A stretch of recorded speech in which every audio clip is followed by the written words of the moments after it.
Jakarta pagi ini diguncang kabar mengejutkan. Ahmad Zoni, aktor yang namanya kerap jadi sorotan publik karena kasus narkoba, dikabarkan meninggalkan penjara berkeamanan tinggi Nusa Kambangan. Namun bukan untuk menghirup udara kebebasan, melainkan menuju Jakarta demi menghadapi sidang yang akan menentukan masa depannya. Dari balik jeruji besi menuju kursi pengadilan, perjalanan ini tak hanya menjadi berita hukum, tapi juga kisah manusia yang terjebak antara harapan dan penyesalan.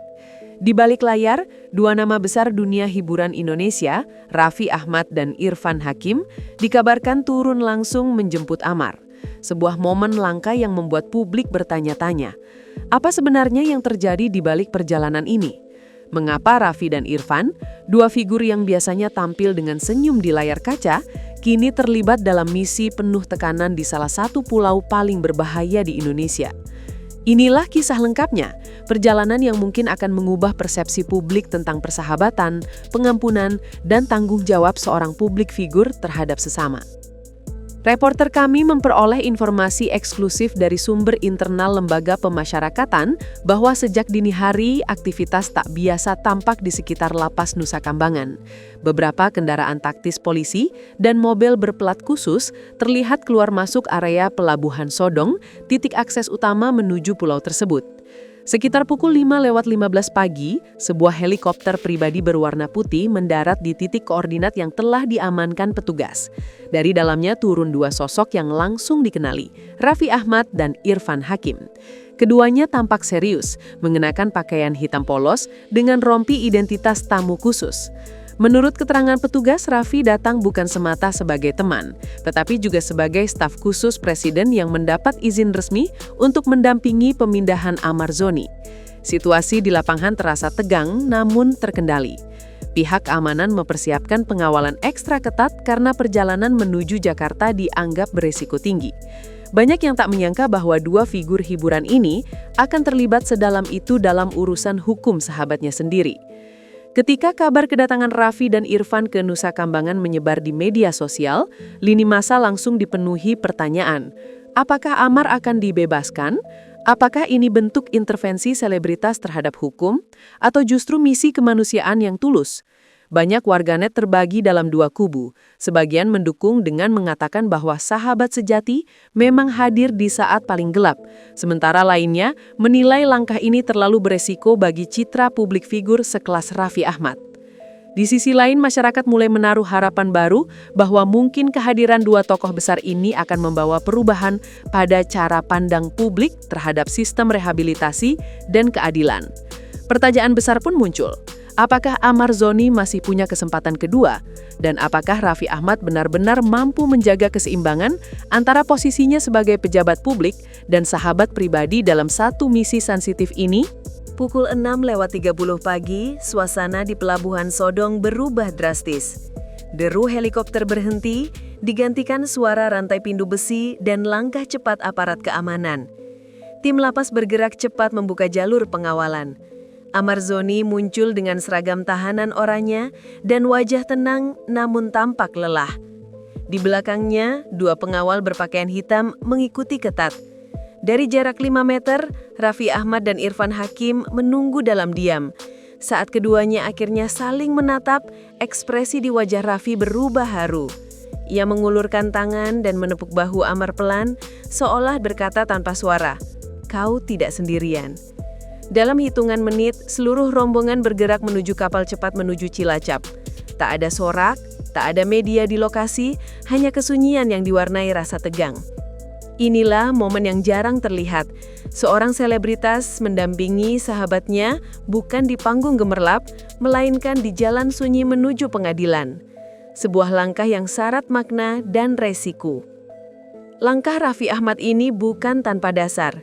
Sebagai staf khusus Presiden, ia memiliki mandat untuk menjalankan kegiatan sosial dan pembinaan karakter bagi masyarakat, termasuk napi kasus narkotika. Sumber di istana menyebutkan bahwa kunjungan Raffi kali ini sudah melalui proses izin resmi, dan Presiden sendiri disebut mengetahui rencana tersebut.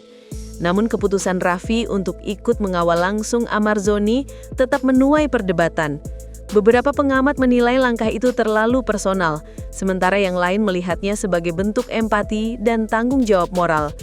Di tengah sorotan publik, Raffi memilih diam.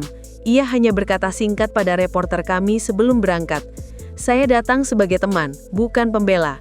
Saya ingin lihat dia bangkit lagi."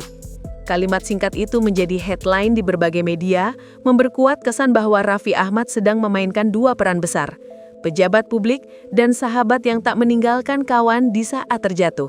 Dua peran yang jarang bisa berjalan beriringan tanpa konsekuensi besar. Berbeda dengan Raffi yang membawa misi diplomatik, Irfan Hakim tampil sebagai sosok yang lebih emosional. Dalam wawancara singkat sebelum berangkat, Irfan mengaku bahwa dirinya merasa terpanggil untuk mendampingi sahabat yang tengah berada di titik terendah. "Kami bukan datang untuk menilai, kami datang untuk menemani," ujarnya dengan suara bergetar. Irfan yang dikenal religius membawa pesan moral bahwa manusia tak bisa dihakimi dari satu kesalahan saja. Ia bahkan disebut membawa beberapa kitab dan buku rohani untuk Ammar sebagai bentuk dukungan batin. Dalam perjalanan udara menuju Cilacap, Irfan tampak termenung di kursinya, menatap laut lepas di bawah. Bagi dia, momen ini bukan sekedar kunjungan, tapi perjalanan spiritual.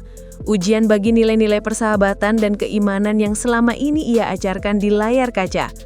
Ketika menyentuh tanah Nusa Kambangan, Irfan tahu kata-kata bukan lagi cukup, kehadiran nyata jauh lebih bermakna. Tujuan utama perjalanan ini adalah sidang kedua Ammar Zoni di Pengadilan Negeri Jakarta Pusat. Dalam sidang tersebut, Ammar dijadwalkan membacakan nota keberatan atau eksepsi atas dakwaan penyalahgunaan narkotika. Sidang ini dianggap krusial karena akan menentukan apakah kasusnya bisa dilanjutkan atau berpotensi meringankan vonis. Tim hukum Ammar menyatakan bahwa kliennya telah menunjukkan itikat baik, mengikuti program rehabilitasi, dan siap menjalani proses hukum secara terbuka. Namun publik tetap skeptis. Banyak yang menilai Ammar sudah terlalu sering mendapat kesempatan. Meski begitu, kehadiran Raffi dan Irfan memberi sinyal bahwa ada upaya baru untuk mendukung pemulihan moral sang aktor. Dari sudut pandang hukum, sidang ini bukan sekadar prosedur, ini pertaruhan reputasi, persahabatan, dan kepercayaan publik terhadap keadilan di negeri ini. Langkah Raffi dan Irfan langsung menjadi sorotan di Istana dan DPR. Beberapa anggota dewan mempertanyakan apakah kehadiran staf khusus presiden di lapas bisa menimbulkan kesan intervensi. Namun juru bicara pemerintah menegaskan bahwa kunjungan tersebut bersifat pribadi dan sudah mendapat izin resmi. Media nasional menjadikan ini sebagai topik utama selama 2 hari berturut-turut. Headline seperti Raffi Ahmad turun ke penjara hingga sahabat setia di balik jeruji menghiasi layar berita. Di balik semua sorotan itu, muncul diskusi baru tentang batas antara kemanusiaan dan profesionalitas pejabat publik. Apakah empati harus tunduk pada birokrasi, atau justru empati itulah yang menjadikan pejabat manusiawi? Pertanyaan itu masih menggantung hingga kini, sementara masyarakat menunggu hasil sidang yang akan menentukan arah kisah ini selanjutnya. Setelah keluar dari gerbang Nusa Kambangan, rombongan langsung bergerak menuju Pelabuhan Cilacap dengan pengawalan ketat dari kepolisian. Dari sana, Ammar Zoni dibawa menggunakan mobil lapis baja menuju helikopter yang sudah disiapkan di Bandara Tunggul Wulung. Sepanjang perjalanan tidak ada percakapan berarti, hanya suara mesin dan bisikan doa. Raffi Ahmad duduk di kursi depan, sementara Irfan Hakim tampak menggenggam tas kecil berisi kitab suci. Dari udara mereka melihat laut selatan yang bergolak, seolah mencerminkan hati masing-masing yang penuh gelisah. Dalam hitungan menit, helikopter berangkat menuju Jakarta. Bagi Ammar, perjalanan ini seperti menyeberangi batas antara masa lalu yang kelam dan masa depan yang belum pasti. Disinilah semua akan diputuskan, bukan hanya oleh hakim, tapi juga oleh dirinya sendiri. Apakah ia akan berubah atau kembali tenggelam dalam kesalahan yang sama? Di dunia maya, kabar ini meledak. Ribuan komentar membanjiri postingan akun resmi Raffi Ahmad dan Irfan Hakim. Beberapa artis ikut memberikan dukungan moral, sementara sebagian lagi memilih diam. Industri hiburan mendadak terpecah. Ada yang menilai langkah Raffi dan Irfan berani dan menginspirasi, ada juga yang menuduh ini sebagai drama pencitraan. Namun satu hal pasti, momen ini mengguncang persepsi publik tentang dunia selebritas. Mereka bukan lagi sekadar penghibur, tapi juga manusia dengan nilai, dilema, dan beban moral. Di tengah hujan kritik, muncul juga simpati luar biasa terhadap Ammar. Banyak penggemar menulis pesan doa di media sosial, berharap ia bisa menemukan jalan kembali. Dalam situasi seperti ini, dunia hiburan tampak lebih manusiawi dari sebelumnya. Mungkin, untuk pertama kalinya, empati mengalahkan sensasi. Setibanya di Pengadilan Negeri Jakarta Pusat, suasana berubah tegang. Ratusan wartawan sudah menunggu di luar gedung sejak pagi. Ammar Zoni turun dari mobil tahanan dengan wajah pucat namun tenang. Di belakangnya, Raffi dan Irfan berjalan cepat menuju pintu masuk, menolak menjawab pertanyaan wartawan. Di dalam ruang sidang, Wijono Projodikoro, suasana hening. Jaksa membacakan dakwaan, sementara tim hukum Ammar menyiapkan eksepsi. Reporter kami di lokasi menggambarkan momen ini sebagai detik-detik yang paling menentukan. Ammar sempat menunduk, lalu menatap ke arah bangku penonton tempat dua sahabatnya duduk. Tatapan itu penuh makna. Terima kasih, penyesalan, dan harapan bercampur jadi satu. Ketika akhirnya majelis hakim menunda sidang untuk pemeriksaan lanjutan, suasana di ruang sidang pecah oleh sorak kecil para pendukung Ammar yang melihat harapan baru. Kasus ini bukan hanya soal hukum, tapi juga tentang kesehatan mental dan tekanan sosial terhadap seorang figur publik.